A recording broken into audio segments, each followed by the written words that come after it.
ISSB aspirants के mind में अक्सर आने वाले क्वेश्चन जो कुछ टाइम पहले हमारे माइंड में भी आया करते थे, सोचा है कि उन क्वेश्चंस को एक वीडियो के अंदर एड्रेस करें, एक स्टूडेंट्स को अलग से इंडिविजुअल आंसर करने के बजाय सबका फ़ायदा हो जाए।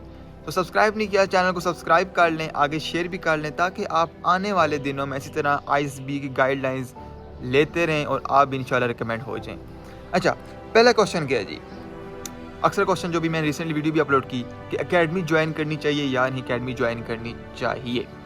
देखो, आई डोंट रिकमेंड कि एकेडमी ज्वाइन करनी चाहिए, बट बात यह है कि समटाइम्स आपको आइडिया नहीं होता। आप एकेडमी ज्वाइन करने के बाद आप कुछ ना कुछ बेसिक गाइडलाइंस होती हैं वो मिल जाती हैं।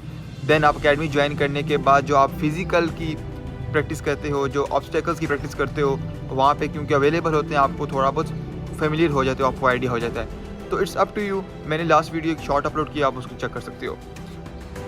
ISSB same for all forces के पाकिस्तान नेवी, पाकिस्तान एयरफोर्स और पाकिस्तान आर्मी का जो ISSB होता है वो सेम होता है या फिर किसका मुख्तलिफ होता है? यस, सबका सेम होता है। नेवी, आर्मी और एयरफोर्स सबका ISSB का जो क्राइटेरिया है, प्रोसेस है, वो सेम है। अच्छा, मेल या फीमेल के लिए ISSB दोनों के लिए सेम होता है।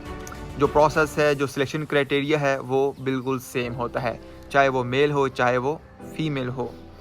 अच्छा जी, ISSB के अंदर कौन सा इंपॉर्टेंट सिलेक्टर है? GTO इंपॉर्टेंट है, डिप्टी इंपॉर्टेंट है, या फिर आपका जो साइकोलॉजिस्ट है वो इंपॉर्टेंट है? भाई साहब, तीनों इंपॉर्टेंट है। तीनों की जो राय है वो बराबर है। एंड ऑफ द डे जब आपका मेरिट बनता है, तीनों बैठते हैं, तीनों डिस्कस करते हैं कि इस कैंडिडेट को हमें रिकमेंड करना चाहिए, इज़ दिस एलिजिबल और नॉट, इज़ दिस फिट और नॉट, देन राय आगे जाती है। ठीक है, तीनों की राय होना बहुत लाजमी है। दो की अगर डोमिनेट कर जाए तो आपको एज मिल जाता है। अच्छा, उसके बाद आता है भाई साहब कि क्या हमें ISSB के अंदर ऑब्ज़र्व किया जाता है? हर जगह ऑब्ज़र्व किया जाता है?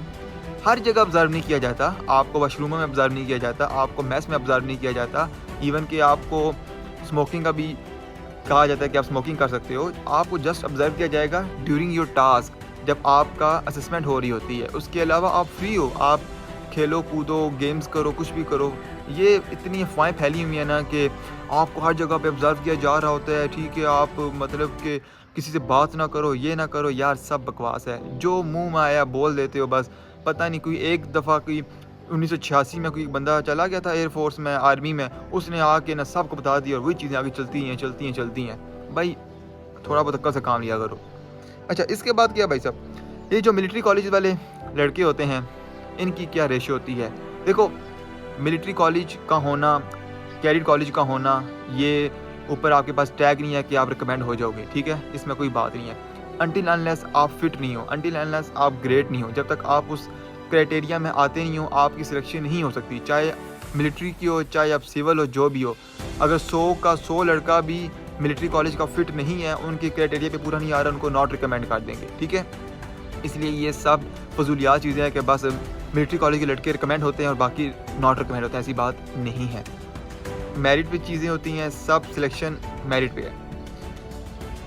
अच्छा भाई साहब, रिकमेंडेशन मिल जाती है तो क्या उसके बाद ज्वाइनिंग भी आ जाती है? लाजमी नहीं होता, बट मोस्ट प्रोबेबली आपकी ज्वाइनिंग आ जाती है। बट कुछ टाइम पे ऐसा होता है कि मेरिट नहीं बन रहा होता, कैंडिडेट्स की रिकमेंडेशन होती है, रिकमेंडेड कैंडिडेट्स की ज्वाइनिंग नहीं आती, वो वेटिंग पे चले जाते हैं। देन दोबारा फिर अप्लाई करते हैं तो दोबारा नेक्स्ट टर्न में, नेक्स्ट मूवमेंट में उनकी ज्वाइनिंग भी आ जाती है। समटाइम नेक्स्ट में भी नहीं आती, डिपेंड ऑन योर लक। ठीक है, तो ऐसा भी होता है। अच्छा, एक और बात यह है कि लेट्स सपोज एक कैंडिडेट एक कोर्स में रिकमेंड होता है, वो नेक्स्ट में अप्लाई करता है, नॉट रिकमेंड हो जाता है, तो ये भी आपकी डैम श्योरिटी नहीं है कि आप एक दफ़ा रिकमेंड होगे, समझो कि बस आप पक्के ही पक्के रिकमेंड हो। और समटाइम ऐसा होता है कि एक कैंडिडेट एक में नॉट रिकमेंड होता है, नेक्स्ट कोर्स में रिकमेंड होता है, उसकी ज्वाइनिंग भी आ जाती है। इसलिए ये रेशियो मिलजुलिया रेशियो है। ठीक है, लक भी बहुत मैटर करती है आपकी। अच्छा, जो अभी आर्मी के अंदर सर्व कर रहे हैं एज सोल्जर किसी और डेजिग्नेशन में, क्या वो ISSB के लिए जा सकते हैं? बिल्कुल जा सकते हैं। उन्होंने जस्ट वही पास करना है क्राइटेरिया, FSC क्लियर होनी चाहिए और वो ISSB के लिए जा सकते हैं। उनको एज मिलता है, एज ऐसा नहीं मिलता अनटिल अनलेस, वही बात है कि अगर उनका जो क्राइटेरिया है उसके ऊपर पूरा उतरते हो तो आपको रिकमेंड किया जाएगा, वो चाहे किसी भी कैटेगरी का स्टूडेंट है, कैंडिडेट है, एस्पिरेंट है। अच्छा, इसके बाद पूछा जाता है कि सिफारिश, मैंने बात कर दी है, क्लियर एंड कट में बात की कि नो सिफारिश। अच्छा, FSC के मार्क्स कैंडिडेट्स कम होते हैं, 60 से नीचे होते हैं और वो कहते हैं कि हमने ISSB में जाना है। मेरे भाई देखो, जब तक कुर्बानी के जानवर की उम्र पूरी नहीं होगी आप कुर्बानी नहीं कर सकते हो, ठीक है, चाहे कितने खूबसूरत जानवर क्यों ना हो। तो इसलिए मेरी जान मेरे शहजादे, मार्क्स FSC और मैट्रिक के पूरे होने चाहिए। 60% क्राइटेरिया है और कुछ डिस्ट्रिक्ट और कुछ प्रोविंसेस का जो है वो क्या कहते हैं एग्जाम्पशन है, ठीक है। बाकी 60% क्राइटेरिया एलिजिबिलिटी लाजमी है, चाहे जो भी हो, जैसा भी रंग शंग हो, कोई चक्कर नहीं है, ठीक है।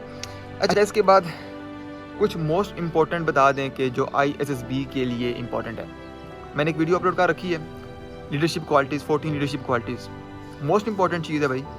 और वो आप में क्वालिटीज़ देख रहे होते हो, वो वीडियो देखो और उसको इम्प्लीमेंट करना शुरू कर दो, आप इंशाल्लाह बहुत आपको फ़ायदा होगा, ठीक है। तो वो बहुत इंपॉर्टेंट है।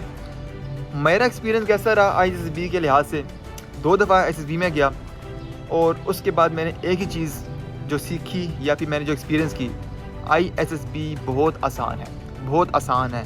हम सिर्फ और सिर्फ इसको भौवा बनाया हुआ, हमने अपने दिमागों में सवार किया हुआ है और कुछ भी नहीं है।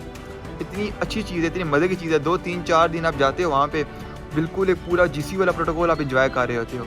क्या ही मज़े हैं, क्या ही शशके हैं। और आखिर में सजेशन मेरी यही है आपको कि बी सिंपल, जितना ईजी रख सकते हो अपने आप को। माइंड की गेम में अपने माइंड को ईजी रखो, आराम सुकून से जाओ, आराम सुकून से पास करो, अपने ऊपर कॉन्फिडेंस रखो, बिलीव रखो, इंशाल्लाह बहुत अच्छा होगा, ठीक है। बाकी फॉलो कर लो, सब्सक्राइब कर लो। इसके अलावा कोई आपके माइंड में कोई क्वेश्चन होता है तो आप वो कमेंट में पूछ सकते हो, मुझे मैसेज कर सकते हो, जिस तरह भी होता है। बाकी आप सबको all the best, take care, bye bye.